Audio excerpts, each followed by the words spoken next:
Hey, you guys, I need to show you something that made me stop and stare.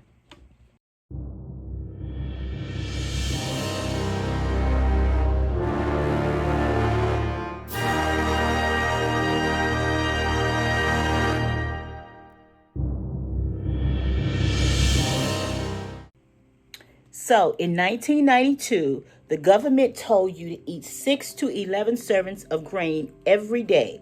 Bread, pasta, cereal, rice. That was the foundation of the food pyramid. Then in 2005, they changed it. They introduced My Pyramid, more colorful, more abstract, but still, grains were the foundation. Then in 2011, they abandoned the pyramid entirely. They replaced it with something called MyPlate, a dinner plate that was divided into four sections. Grain still had a prominent quarter. And now, in 2026, they've changed it again. They brought back the pyramid, but this time it's inverted. Protein is at the top, grains are at the bottom. So after decades of them telling us to eat more grains, they're now saying, maybe not. So here's the question that keeps coming up at night. If they were so sure before, how do we know they're sure now? Today's facts can indeed be tomorrow's fallacies.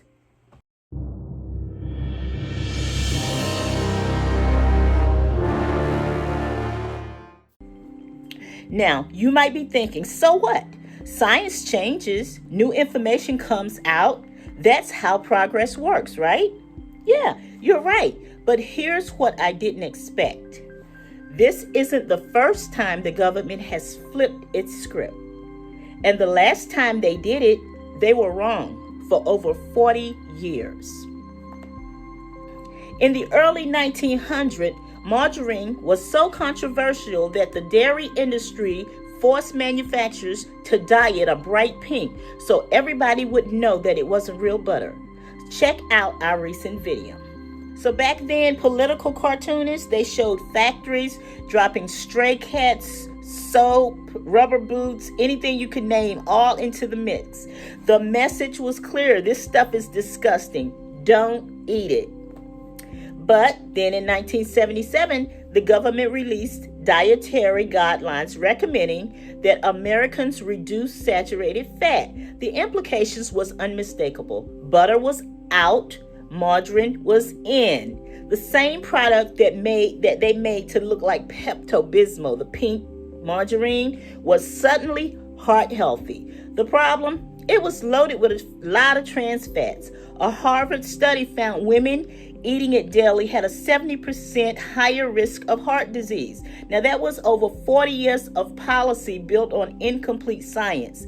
40 years of telling Americans to replace butter with something that turned out to be worse. So when I see the government changing the food pyramid again for the fourth time in 35 years, I have to ask, are you sure this time?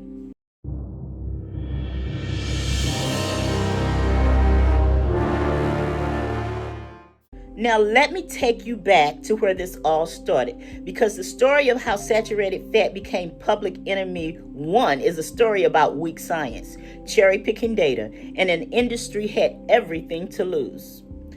The idea that saturated fat caused heart disease is called the diet heart hypothesis. It was introduced in 1950s based on associational evidence. In other words, the researchers saw a correlation between saturated fat consumption and heart disease. But correlation is not causation.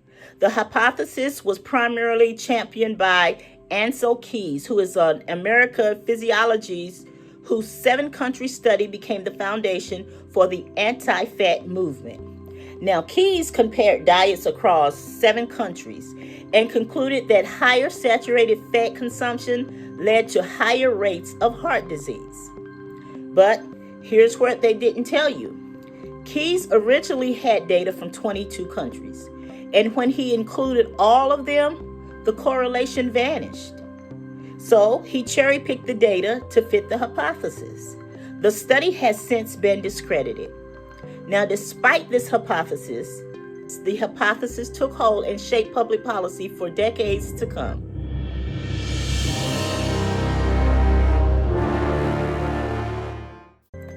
Now, let's connect this to sugar, to the sugar industry, because they saw an opportunity as well. So in the 1960s, a research began to link saturated fat to heart disease.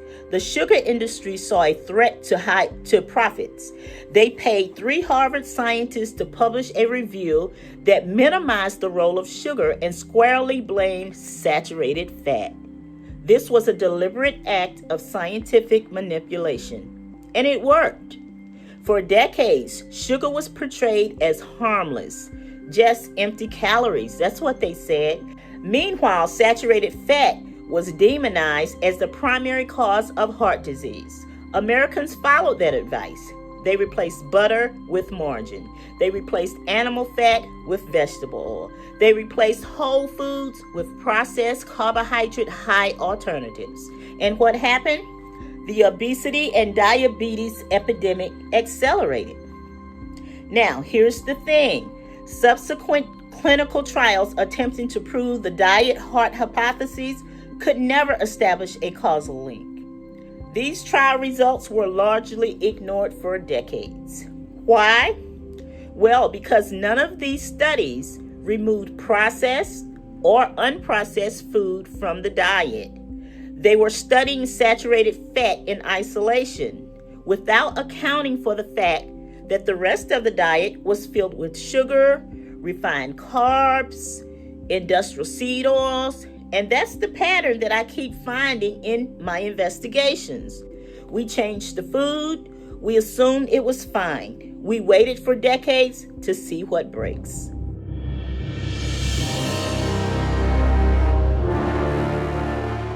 Now, let's look at what changed in 2026. The new guidelines abandoned MyPlate and introduced a food pyramid, but it's inverted. Top of the pyramid, you have the proteins, red meat, full fat dairy. Bottom of the pyramid, you have grains. The inversion is symbolically powerful. It visually communicates that protein is now the priority while grains are de-emphasized. Now, for me, that's very interesting because I started eating primarily meat, beef, tallow, dairy by trial and error, and I found that it worked for me. So I'm not telling you what to eat. I'm telling you to ask questions. But I see they are still talking about saturated fat, still warning you to limit it, even though the diet heart hypothesis was built on weak cherry-picked science.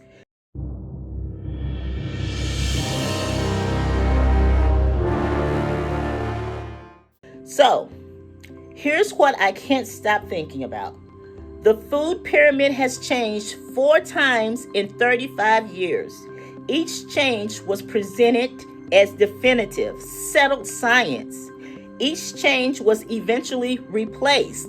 If the government got margarine wrong for 4 years, if the sugar industry manipulated the science, if Ansel Keys cherry-picked his data, how do we know they're right this time? That's the question I want you to sit with. Because nobody is coming to save you. You have to be the CEO of your own health. Question the guidelines. Question the science. Follow the money. If today's investigation made you think differently about the history of our food system, I'd love to hear from you. I'd love to hear your thoughts. What stood out to you the most in this report? Leave a comment below. I read every one of them. If you enjoyed this journey, consider subscribing and turning on your notifications because we're just getting started here. Next time, I want to look at what happened when we start replacing animal fats with vegetables oils across the entire food supply and what the research actually shows about the long-term effects. Until then, stay curious, stay skeptical, and remember, real food leaves clues.